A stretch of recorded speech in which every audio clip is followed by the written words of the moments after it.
we're driving the 2025 Porsche Panamera GTS. This is the Panamera in its purest form. 4-liter twin-turbo V8, 493 horsepower, 486 pound-feet of torque. No hybridization, it's all-wheel drive, it's equipped with 4-wheel steer. This Panamera has always kind of been my favorite, and I feel like it's a bit of the sweetheart in the lineup, especially since I drove a first-gen GTS with a V8 all the way back in my early winding road days. I fell in love with this formula. This new Panamera is a little bit different. Still though, it's painted in the right color, Carmine Red. Starting price on this is about $156,000. However, that goes up significantly for the 2026 model year. On Porsche's website, this is listed at $165,000 starting price, and an equivalent Panamera would be close to $180,000 for 2026. For 2025, this is spec'd to be around $170,000, $171,000. We'll include all the details and spec information in the description. I am really liking the design on this 2025 Panamera. I feel like Porsche finally has gotten the proportions right here. It just looks fantastic, especially on these 21-inch center lock wheels. These are standard on the GTS, completely unnecessary, but fantastic to look at. 325/30 R21s in the rear and 275/35 R21s in the front. These are a set of Continental Sport Contact 7 performance tires. I spent the last couple days driving this Panamera GTS. Let's hop inside, start it up, we'll walk you around it a little bit more, and then we'll give you guys some driving impressions.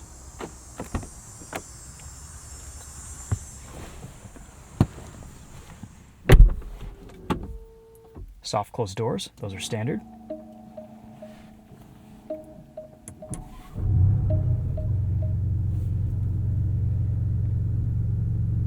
Love the matte carbon fiber accents.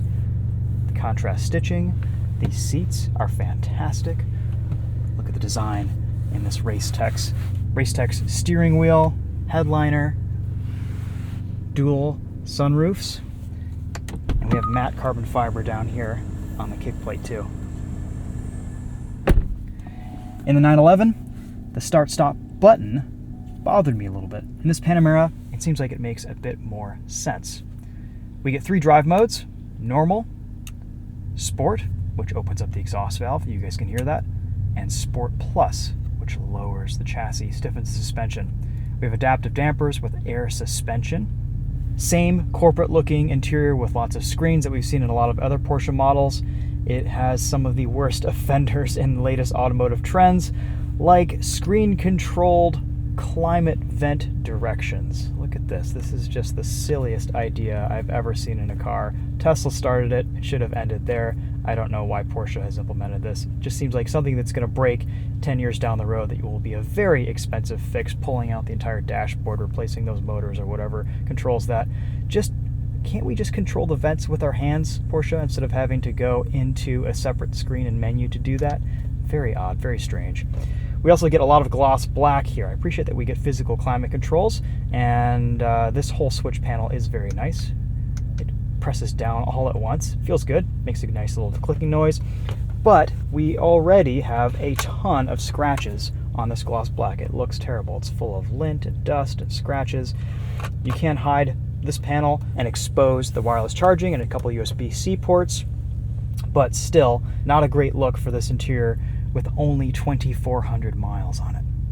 Also, another omission in this Panamera GTS, no adaptive cruise control standard in a $170,000 Panamera, especially with such a screen-heavy infotainment system where you need to be looking at the screen to operate a lot of different things in this car. That said though, for the most part, all the ergonomics in here are pretty good. We get auto up-down windows on all 4 corners, 3 memory seat settings, light controls over here to the left. This cruise control stock works great. I just wish it had adaptive cruise control. You can engage lane keep assist right here. Your drive mode button is right where it needs to be, and you can press in on this button for sport response. We have a heated steering wheel. That button is hidden right down here at the bottom spoke, and heated seats. Ventilated seats are an option. Going in here, you can turn on the sport exhaust system, change your chassis settings. There is no individual drive mode here, but you can tweak things at whim if you so desire. You have some ambient lighting, which we're not going to be able to see in broad daylight today, and we can extend the rear spoiler. Watch this in the rearview mirror. Let's go check that out.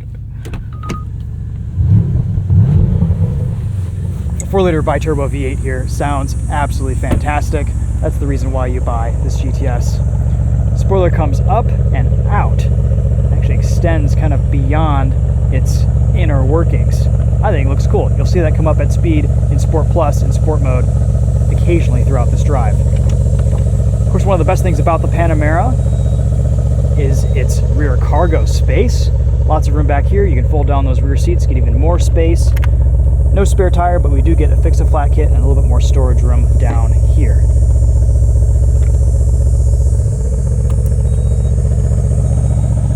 Listen to that idle. Just awesome. I love that we get proximity key on all 4 door handles. Also, the doors do a really nice job of stopping at any point you leave them. Love that in a luxury car. Soft close for the rear too. Here we get physical vents, thank goodness, along with another screen. We can control our ambient lighting, see our weather, have some more information in the cockpit. There we go. We can see what drive mode we're in. We can adjust our rear sunshade back here. Very nice, just kind of a minimized infotainment screen for the rear passengers. There's your cup holders, tiny little guys, should get the job done though. A 2+2 seating configuration. Nice looking armrest, a little bit of storage space back there too. I'm 5'10", this is my driving position, and I am very comfortable in the back of this Panamera. Good seat bolstering for the rear passengers as well, and you gotta love a rear seat belt in a GTS.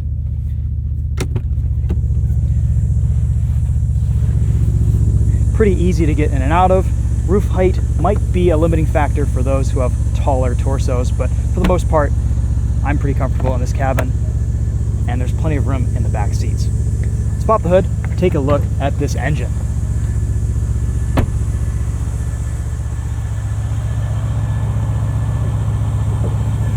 $20 more horsepower for the 2025 model year. Not much to see in the engine bay, but Porsche has done a lot of work to change the inner workings to make this a much more modern engine. It's been designed for higher cylinder pressures and heat.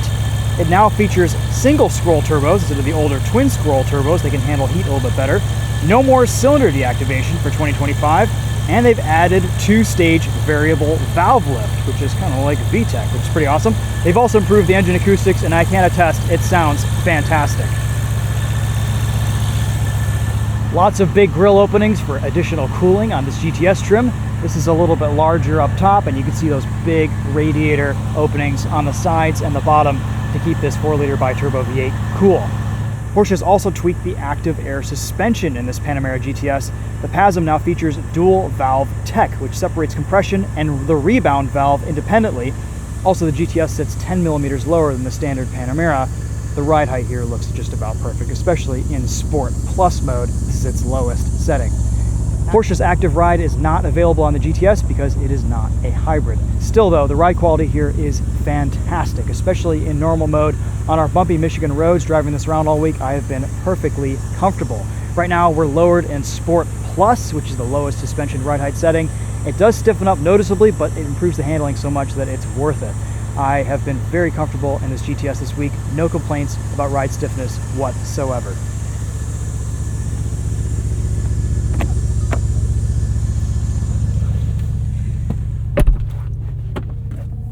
How do you guys feel about these new Porsche interiors? For the money, I can't help but feel it's a little bit Spartan in here. I would like a few more features, a few more buttons, a few more controls for the money. I know everything's getting more expensive these days, but it just feels a little bit too minimalist. One thing you can spec in the Panamera is a passenger screen. This does not have that equipped. Honestly, you can spec whatever you want in these cars. Everything is an option, including adaptive cruise control, ventilated seats. You could easily get into the $200,000 mark with one of these cars. That said, the minimal physical switchgear that they have given us does feel nice and high quality. I love the shape of the steering wheel. Steering is heavy. This car feels solid. There isn't a ton of steering feel, and you can notice a little bit of that rear axle steer kick in around corners, especially at lower speeds. So, you know, this isn't as engaging and alive as that first generation Panamera GTS that I drove. Think more luxury GT car, which I think probably hits the mark for the intended buyer here perfectly. Here's what your reverse and 360 cameras look like. They rotate at max steering lock, like we see in a lot of Porsche and Audi products. Very nice. Little gear selector right here. Let's go for a drive. See those Panamera GTS drives on the road. We're going to start off in normal mode.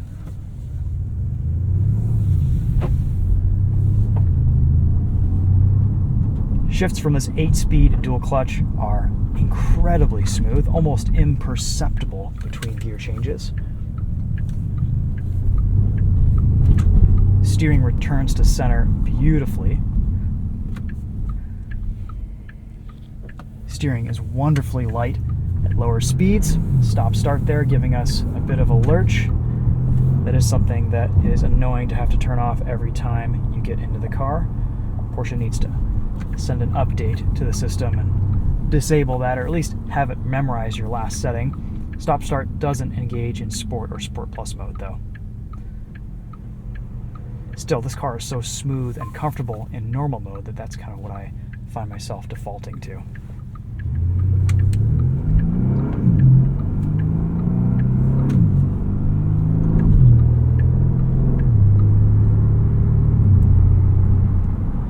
The main character of this Panamera GTS is that 4-liter V8. It just sounds fantastic under your right foot.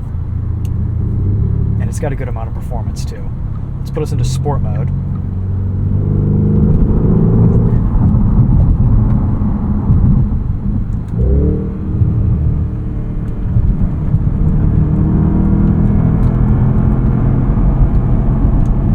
Good mechanical grip, a little bit of understeer at the limit.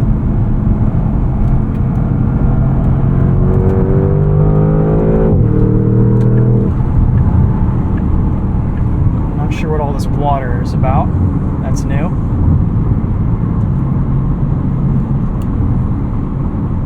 It makes great power, revs to 6,800 RPM. Sport response mode gives you the lowest gear possible.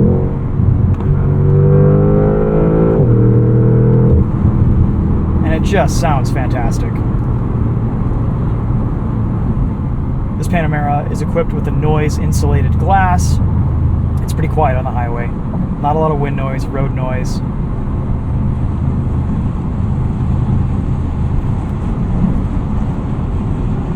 You have the options between cruise control and a speed limiter. You can skip 5-mile-an-hour increments by double pressing up on the stalk, or single-mile-an-hour increments by just pressing up and down. You push to disengage, pull back to re-engage. It's a great system. I just wish we had adaptive cruise control in this otherwise excellent GT car. It's interesting. Porsche's been giving us a few press cars recently that haven't had a lot of options. Seats are supremely comfortable in this GTS. I love the driving position. It's just about perfect for something like this. Steering wheel can come right up to your chest. You can get nice and low in the cockpit. I have decent visibility too. Mirrors look fantastic. Let's go to Sport Plus mode. Damper settings will change. Exhaust valve will open. The whole vehicle will lower.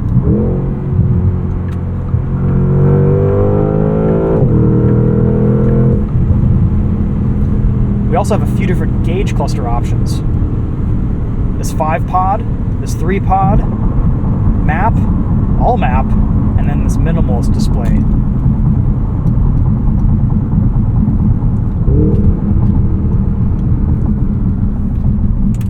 Thankfully, Porsche also gives you a traction control button right there. We'll put it in PSM Sport.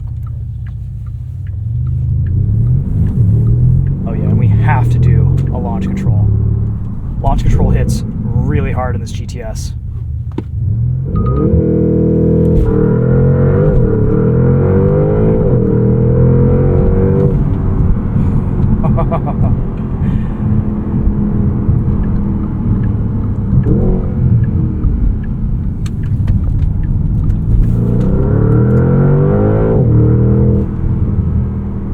It's quick. You can see that rear spoiler doing its thing.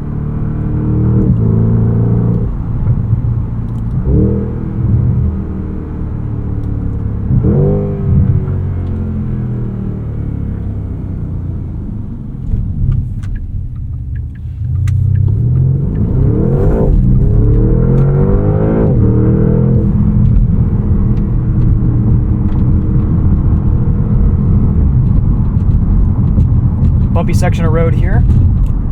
Interior feels pretty tight on this Panamera GTS. It's actually one of the first Porsches we've tested recently without any excessive interior rattles. We've gotten the occasional knock here and there, but 21-inch wheels, summer performance tires. What about driving feel? How does this carry itself down the road? It feels solid, but it also feels a little bit heavy and cumbersome. Curb weight here is about 4,700 pounds, give or take a little bit depending on options. Rear-wheel drive, all-wheel drive. So it's not super heavy, it's not super light. The hybrid options weigh a lot more. I feel like it could hide its weight a little bit better. The suspension tuning here is good. It definitely errs on the side of comfort, but that little bit of push at the limit doesn't give me the utmost confidence in this chassis. Rear wheel steer does a nice job to kind of shrink the perceived size of this.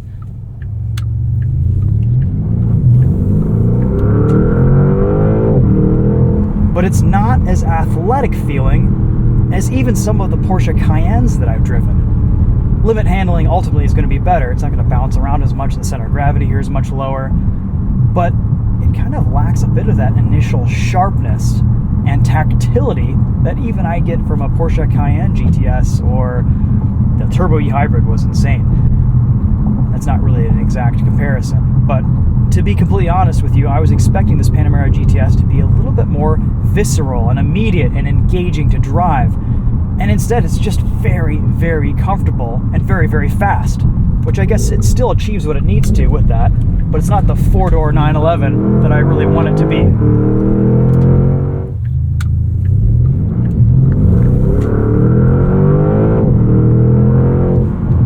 It can hustle though. The rear limited slip differential is a clutch type. It works awesome. It gets the rear end rotated beautifully in this Panamera GTS. All right, everyone hold on. We're gonna try to adjust our fan direction here. There we go. I don't know which is aiming at my face. I've had my eyes off the road for a good 5 or 6 seconds, which isn't safe. I don't know. I don't know where anything is pointing on this screen.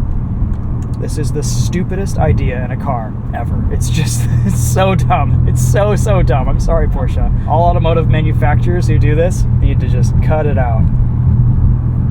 I can't get the air to blow on my face. I don't know. I don't know where it's pointing. It's going over here somewhere. Oh well. I give up. Let's redeem ourselves with one more launch control.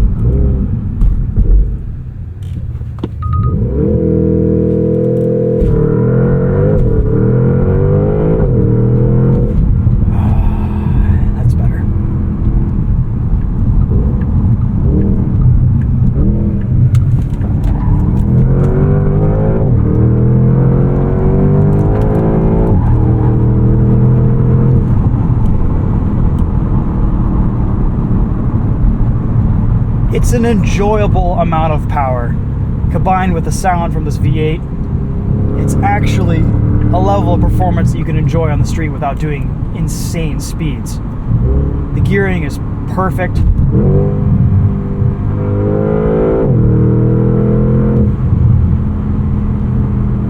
Porsche's done a great job allowing you here to enjoy an all-motor V8 driving experience.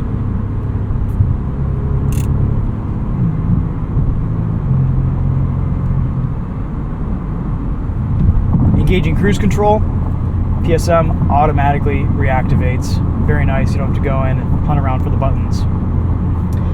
Ultimately, I complain a lot about these screens and these new interiors, but when you're living with this car, you have all your settings right, everything is set up and figured out. It works. It's just enough. I think the only thing I could do for night driving is some type of adjustability for the screen brightness. It does a pretty good job on its own, automatically adjusting to the level of ambient lighting around us, but there are some situations in dark driving environments where I wish I could just dim all these displays very quickly with just a press of a button or a switch. Instead, you have to go into the menus and dim each one individually, which is absolutely ridiculous, and it's like 8 menus deep. It's super hard to find. Still, That's a minor complaint, and it might not even bother most people, but it's something that I've noticed in a lot of new Porsche interiors that I figured I would point out. Oh, and we've seen this in a few Audis. It'll give you a timer for the traffic light ahead of you. Not all of them, but some. And sometimes it's surprisingly accurate. Like right now it says we have 15 seconds left before the light turns off here. Oh, and engine stop start has re-engaged because I changed drive modes. Timer's up, light is green.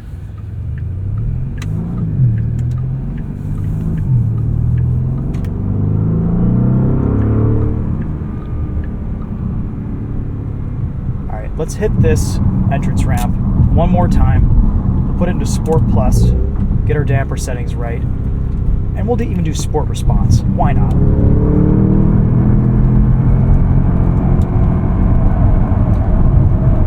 A little bit less understeer in Sport Plus mode. There's that water again for some reason. I don't know what's going on. Yeah, there's just a little bit of push at the limit, but it allows you to explore the limits of this car safely and with a lot of confidence. And they are very, very high. 66 miles an hour around that entrance ramp is insane. It's very, very high levels of mechanical grip. Usually it's only dedicated sports cars with very sticky tires that achieve those speeds. This can do it and it's just not really a big deal. It kind of just shrugs it off. How do I feel about the Panamera GTS? Honestly, it's been a very long time since I've driven a Porsche Panamera. Now, I was expecting this to drive more like the first-gen GTS did, which was basically a four-door Audi R8. It was phenomenal. It was raw. It was exciting. It was engaging. It sounded amazing. And this does all those things, but in a slightly more lazy manner. It's heavier. It's more comfortable. It's more refined. And I think that's probably what Panamera buyers are going for, but it's not quite as GTS as I thought it would be. I figured there would be a little bit more of a sporty driving element here. And it does the thing. It puts down the numbers, it puts down the grip, it can slide around a corner a little bit in second gear, the power's fantastic, the torque is awesome, but ultimately, it's just not as exciting as I thought it would be. Still, it's very good at what it does, but it's also very, very expensive. And it's only getting more expensive as the days tick on. I think every time I check the Porsche website, everything is more expensive than the Monroney and information and window stickers that we get in from the cars that we're testing by usually about $8,000 to $10,000, at least with base prices accounted for. And then that doesn't even include options, which also increase in price. So for a car that costs close to $200,000, you're getting the Porsche experience. Porsche does their chassis development, their powertrains very, very well. This gearbox is just about perfect. The 4-liter V8 is fantastic. The interior is what it is. It feels to me a little bit Spartan in here, but maybe that's just me. Maybe some buyers appreciate a more minimalist, less cluttered interior. And if you're that buyer, then this is the car for you. I could do with a little bit more storage space. I feel like for how big this front seat area, it's a bit slim. We only have a kind of a small door pocket here. Cup holders, water bottles are on the smaller side. There's just a bit of storage in the center console. Let's see if we can get one more slide out of this thing.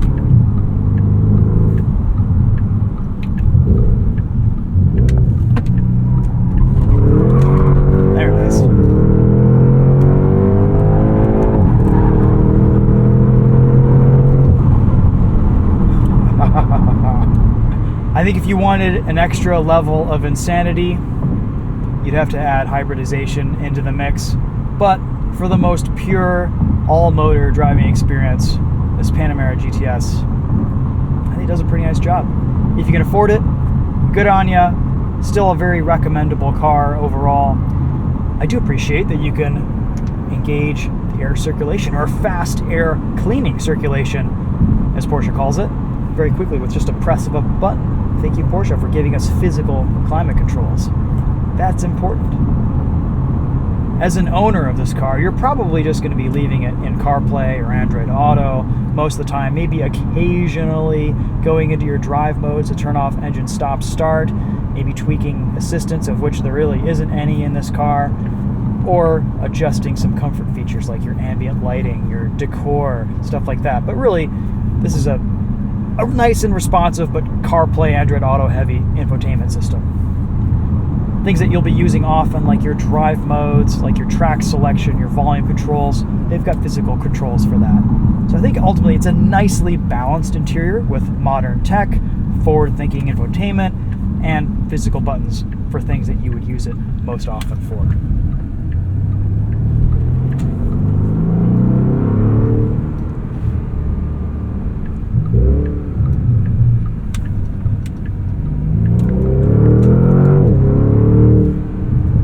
Love how the rev counter gives you kind of a countdown to the red line with the yellow.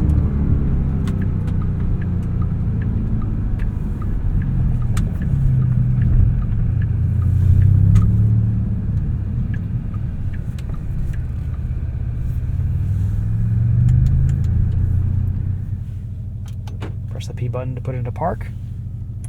Engine stop.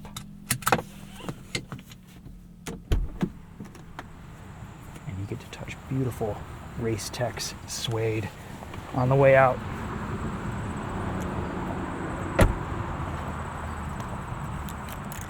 Great key fob. Looks like the Panamera. Always has. And even though it's probably taken from Audi, my favorite lock noise in the industry. Alright, that's it for this one. Thank you so much for watching. If you guys enjoyed this video, consider becoming a channel member. You get early access to videos before they go live to the general public, and along with that, priority reply to comments. It's nice to have a little bit of a conversation sometimes before a video goes live, and I'm inundated with comments from other people. It only costs $3 a month, and it's a great way to support the channel. Whether you guys are a member, a subscriber, or a channel viewer, I appreciate you all watching very much. Thanks again. See you guys in the next one.